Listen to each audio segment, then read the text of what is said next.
Rokani Media Football. Hope you guys are really doing fine. How are you and where are you watching us from? I go by the names of Rokan David. Smash like button, comment and share. If you're only watching us for the very first time, endeavor to subscribe to this channel so as not to miss out on stories that we do upload in here on a daily. We are here to bring you the confirmed starting 11 for Chelsea versus prediction for Chelsea versus Crystal Palace, right?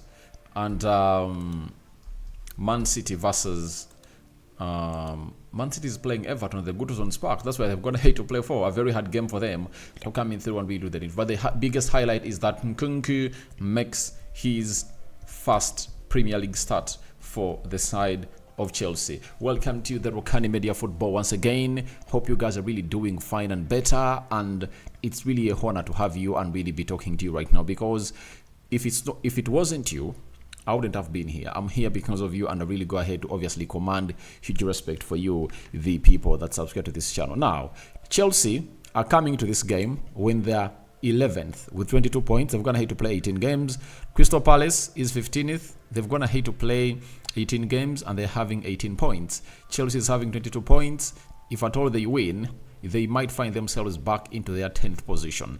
And it's very much important for them to win, because this is the game that really summarizes or epitomizes the first half of the Premier League. Remember, every team goes ahead to play 38 games, and if you clinch the 19th match, that means you're going to hate to clinch the number of games that you're supposed to play at the halfway of the season, and that's where Chelsea is right now, and you're waiting to see how they are going to go. But they come into this game with one of their players suspended, very important player to them, and that is none other than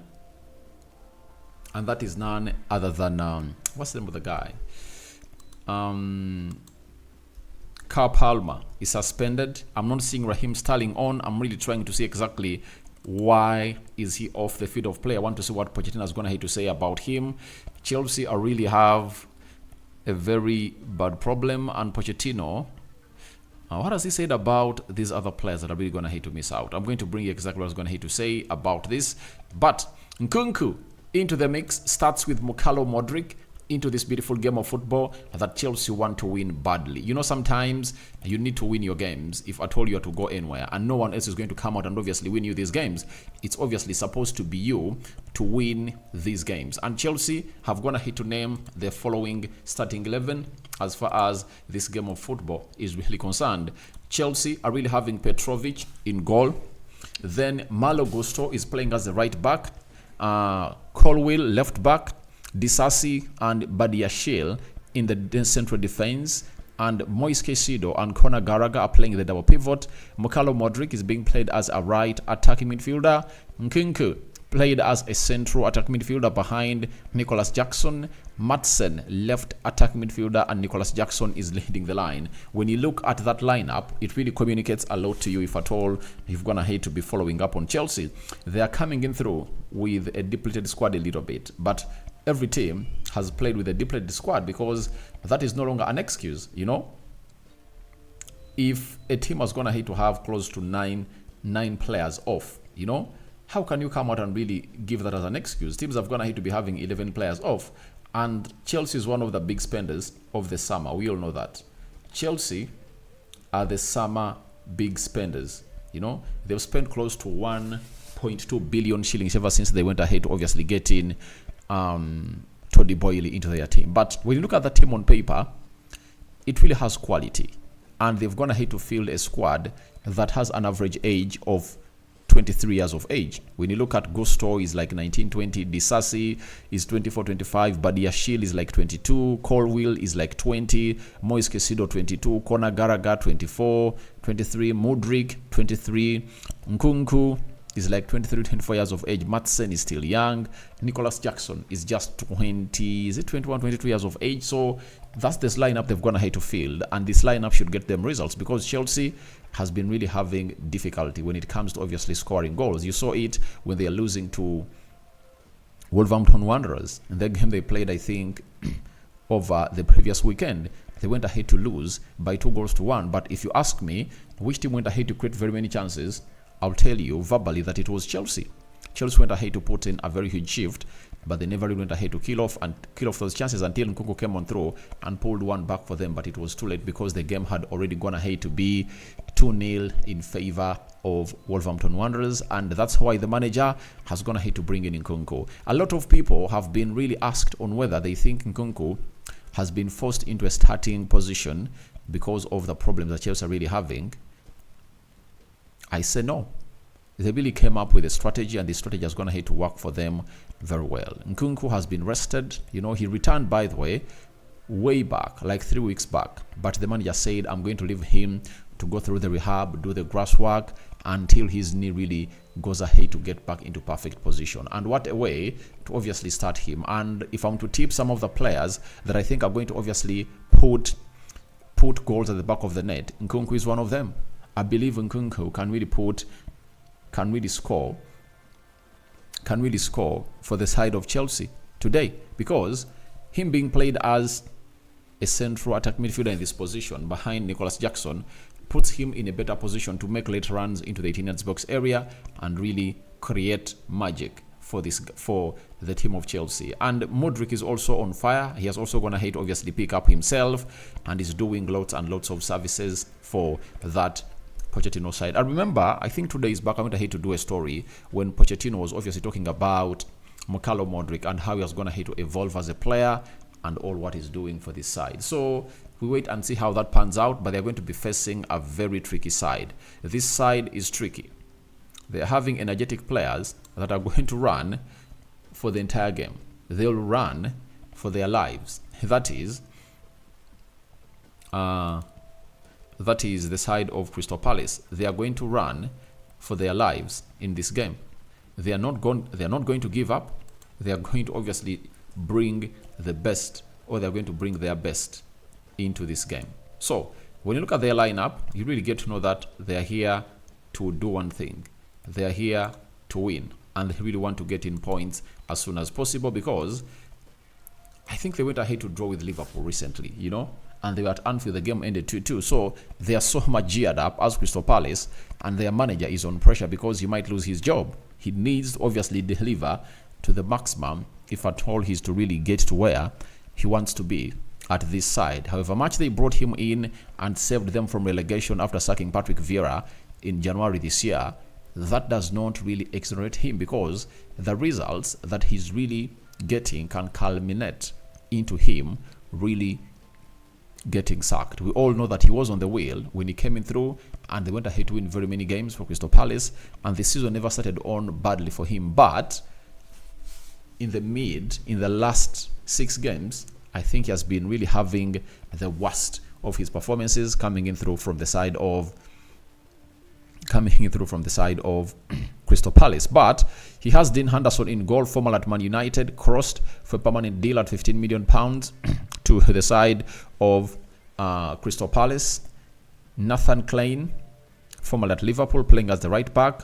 Michel, you know, very solid, but to me, I really think he's suspect going forward, and he's really he's a traditional left back. He's an orthodox left back that I don't really give a lot of attention to. Mark Gahey, he's one of those that is being looked at by big teams to obviously go ahead and really play for them.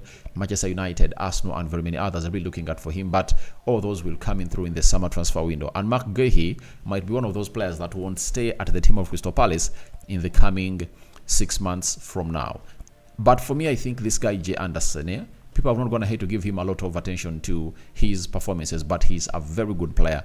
Very good player. I think he's a Danish international and has gone ahead to show us exactly what he's made of. And I really love everything he puts up on the field of play. This guy. Then we are having Richards and Lema playing in the double pivot. Then Eze playing as a central attacking midfielder. And guys, look at that front three. If Chelsea wants to see to it that they don't really get shocked at the bridge, Ayew, Eze, and Olise should be found a solution for. They should find a solution for those guys, because they are really dangerous and deadly. If you know what I'm talking about. If you're ever gonna hate to face them, if the team you support is ever gonna hate to face this side, you know how Olise is deadly. And to show you the quality of Olise, teams like Manchester United, Arsenal, Liverpool, Chelsea itself are really looking for this guy. Remember, Chelsea went ahead to obviously make a bid, to sign this player, and it was just blocked. It shows you how good this player is and how talented he is. So Colville is going to be having a tough time because this team plays with a lot of intensity and a lot of energy. All they do is simple. They really attack you left, right, and center. That's what they do on the night, and they really bring a lot into your usage. So I really see it as one of the hardest games that is ever going to be played, and Olise is going to put in a very huge performance tonight. Eze, Ebelechi, being looked at teams like Manchester City shows you his quality. 25, 26 years of age. Ebelechi Eze, to me, I think he should be playing for either Man United, Arsenal, Chelsea, Liverpool, and Manchester City, those top elite teams, because his quality is really, really, really undoubted. When you look at managers like Mikel Arteta, Eric Ten Hag, Jurgen Klopp, and Pep Guardiola, looking at a player and wanting to sign him, that player must be having something extra in his quality. So that's what Olise is really having, and that's why he's bringing up on the field of play. Then Jordan Ayew, another one who really rises up to the occasion, especially when they are playing these big teams. He can disturb you left, right, and center, and Jem Mateta is one of those that you think will come in through and obviously put in a shift. So I think it's really going to be a hardly fought for game, but it's going to depend on how Chelsea really utilize the chances they score. If they really kill off their chances, Crystal Palace won't have a chance. If they fail to kill off their chances, that means they'll be giving Crystal Palace a chance to obviously stay in this game and obviously come up with a solution to obviously bang them down. We go to the bench of Chelsea: Thiago Silva, Noni Madueke, Marcus Binteli, Ahmad Broja, Elfi, Romeo Lavia. Good. Romeo Lavia is back, and Chelsea is really having these players, and I think Romeo Lavia will get some time. Lucas Benson, Alex Metos, Leon Castellin in there for you. For Crystal Palace, James Tompkins, Matthias Franca, Scalp, Will Hees, Ahamanda, Matthews, Redwell, Ayo Admora, David Ozo. That is the starting 11 of Chelsea, and we wait to see how they're really going to be performing tonight. But Chelsea is going to hate to name that, and the game is kick-starting off any time from now. The players have gone ahead to walk onto the Stamford Bridge, and everything is really in good terms. But smash the like button, comment, and share as we go into the game of Manchester City, telling you exactly what Manchester City is really standing or looking like when they're going to play against Everton. Everton has been a bogey side, they're the bogey side of the season for me because they've gone ahead to frustrate very many teams. When you look at Everton, they come into this game of football when they are 17th with 16 points, and remember, they would have gone ahead to be having like 30 points, but they got a very huge point deduction because of their problems, that were scouted by the Premier League, and they went ahead to obviously give them a ban, and they might go into administration. Man City comes in through fresh from winning the FIFA Club World Cup down in Saudi Arabia. They come into a very huge mode in the 17th position, and if at all they win today, they are going to go to 37 points. Remember, they've only played 17 games, and Liverpool is going to have to play 2 more games than them. When they win those 2 games, they'll be at 40 points, meaning that they'll be 2 points behind behind Liverpool. And if at all Arsenal win tomorrow, they'll be 3 points ahead of Manchester City. So, how is the starting 11 of Manchester City looking like? Let's see what the manager Pep Guardiola is going to have to come up with to see to it that they obviously take on this side of Everton that has been really boggy in the recent games. Now, Man City is having Ederson in goal, Kyle Walker as the right back, Nathan Ake left back, Akanji in the central defense alongside John Stones, Rodri and Matthias Nunes come into that double pivot, and it's a very huge boost for Rodri because the final they played against Fluminense, he really came off the bench. He really came off the pitch when he was really limping because his knee had gotten a problem. But after the game, when he was speaking to the media, he really confirmed to us that he's really feeling okay. It was just a precaution because the game was already done and he was limping off the field of play. Then Matthias Nunes, I think I want to see exactly how he really plays in this game, because he's really talented, highly rated. Before he came to Wolverhampton Wanderers, teams like Man United, Liverpool were really looking up for him until this team went and really signed him. But Man City went ahead to obviously look for him as one of the replacements they are really looking at to be in the foot of Ilkay Gundogan. But he has not been really a regular into the games. Even when Rodri has been out, the manager has gone ahead to risk himself to obviously not play him. So it's a matter of time for him to see what he's going to showcase today. But that pivot really looks great with lots of talent. Phil Foden, Jack Grealish, and Bernardo Silva from midfield three. Those are the three attack midfielders of Man City, and Julian Alves leading the line. Erling Haaland is really one of those that is really known with the team today. Diaz and very many others, because the manager feels like they are really going through a transition of injuries that they need to obviously find a solution for. So that is the starting 11 of Manchester City, and we all believe that Manchester City are favourites to win this game. But Everton, for those who have gone ahead to play that side, they know exactly what it means to face Everton. It's not an easy nut to crack.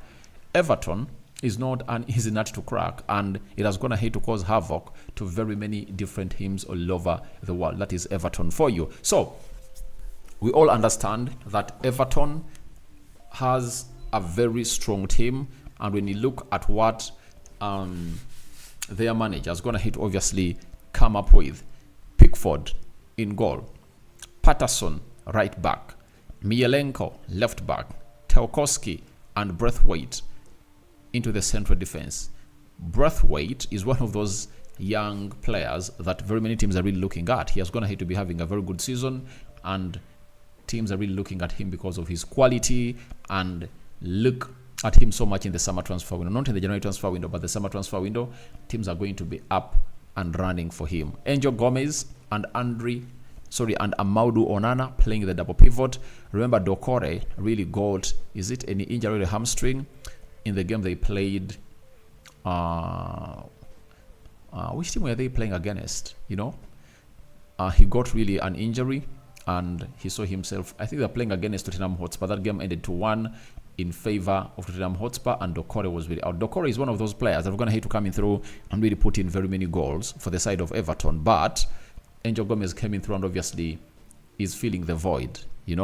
Harrison, right attack midfielder. James Garner, central attack midfielder. A player I really love so much, and I really felt bad when they really sold him, but they had to sell him to see it that they obviously getting more money. And for him, he's really one of those players that needed playing time. Having gone ahead to have a very good side or a very good game with the Nottingham Forest in that season that saw them promoted to the Premier League, I thought United was going to capitalize onto that and really either loan him back to Nottingham Forest or go ahead and really initiate him into the team of Manchester United. But that wasn't the case, and is at Everton showing us that he's really having the guts to compete. McNeil, one of those players that is really having a swift left foot, and he uses it very well to either do a shot at goal or really find a breaking pass to Beto, who is leading the line. I don't know whether this guy is on the bench. Let me check. Because Calvert-Lewin, I don't know why the manager has gone ahead to bench him, but I think he has gone ahead to obviously bring on Beto. Remember, Beto has been always started onto the bench, and today has been given the mantle to start against Manchester City. And I think it's all about his strength and size, physicality, because it's going to be a physical game. They are going to go in for those long balls, and those long balls, Beto will obviously win them over the team of Manchester City. And Akanji and John Stones are really going to be having a hard time, because this team is going to go long. Balls over the top. How do they win them? God knows. The bench of Manchester City: Calvin Phillips, Mateo Kovacic, Stefan Ortega, Sergio Gomez, Josko Vadio, Oscar Bob, Susoho, Rico Lewis, and Mika Hamilton. That is the bench of Manchester City. The bench of Everton: Michael Keane, Dominic Calvert-Lewin, Danjuma. By the way, for Danjuma, I'm really in an ocean of questions as to why this guy has not gone ahead to be given a lot of playing time. That is it. I'm in a huge ocean of questions, because I think Danjuma can offer a lot, but most of the times he's being played off the bench, and I ask myself, why is he being played off the bench? Yet he has all the qualities that are needed for him to really come in through and really play. You know, he was a player who was at Tottenham Hotspur, and Spurs went ahead to sell him to Everton, you know, but I think he deserves better and better and better to obviously get more playing time. Then Virginia, Ben Godfrey, Simas Coleman, Yusuf Chemiti, Lewis Dubbin, and James Hunt are playing on the bench of Everton. Man City are favorites for this game, but them being favorites doesn't rule out Everton to go ahead and really shock them. When you look at the games of Everton, they've gone ahead to play, especially at home.